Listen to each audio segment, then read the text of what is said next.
Chapter 50. Jeremy bolted upright in the tent, his eyes wide with fear. Sweat poured down the front of his face, his breaths coming quick and shallow.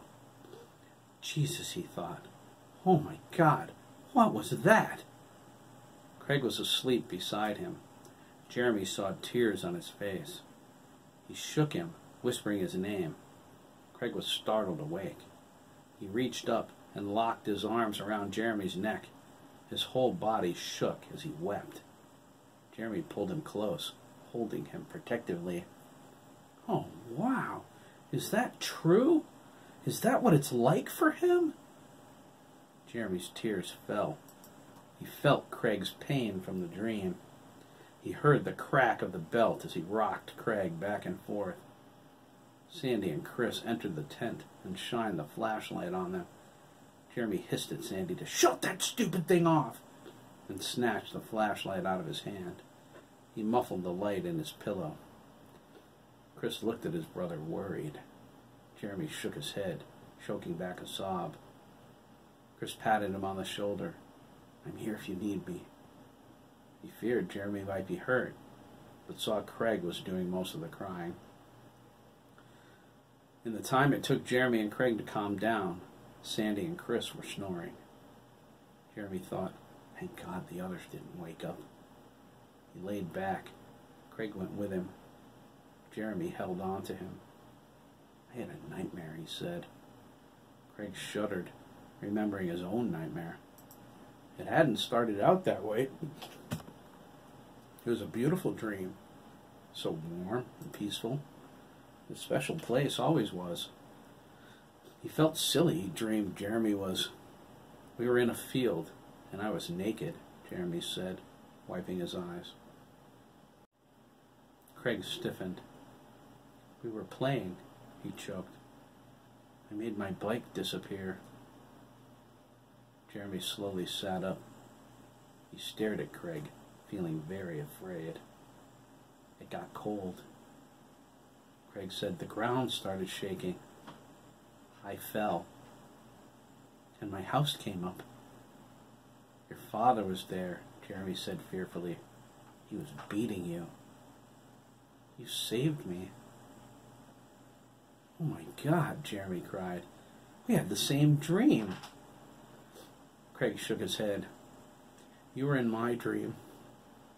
He said, I have it a lot. Sadness filled Jeremy's heart as he remembered. That beating really happened, didn't it? Craig didn't answer. He rolled onto his side away from Jeremy. He unsnapped his pants and pulled them down in the back. Jeremy shined the flashlight on them.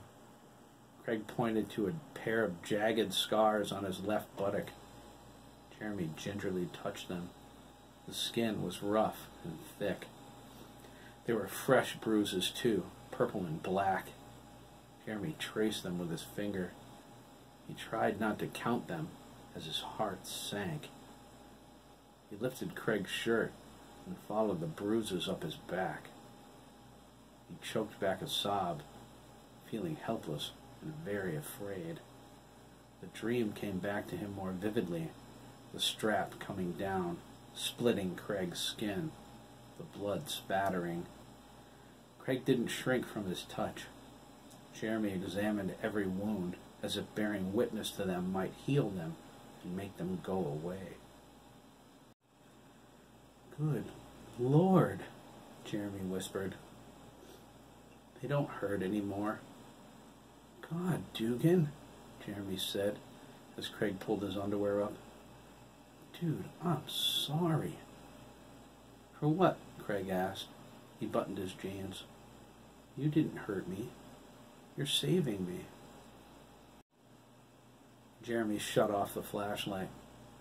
He looked into the darkness. His eyes narrowed. This ends now, Craig, he said, swallowing hard. He's never hurting you again. I swear to God. I know, Craig sighed. I knew it the moment you got to my house today. I knew when Max caught me this morning that everything would be different. Are you You scared? Craig nodded. Me too.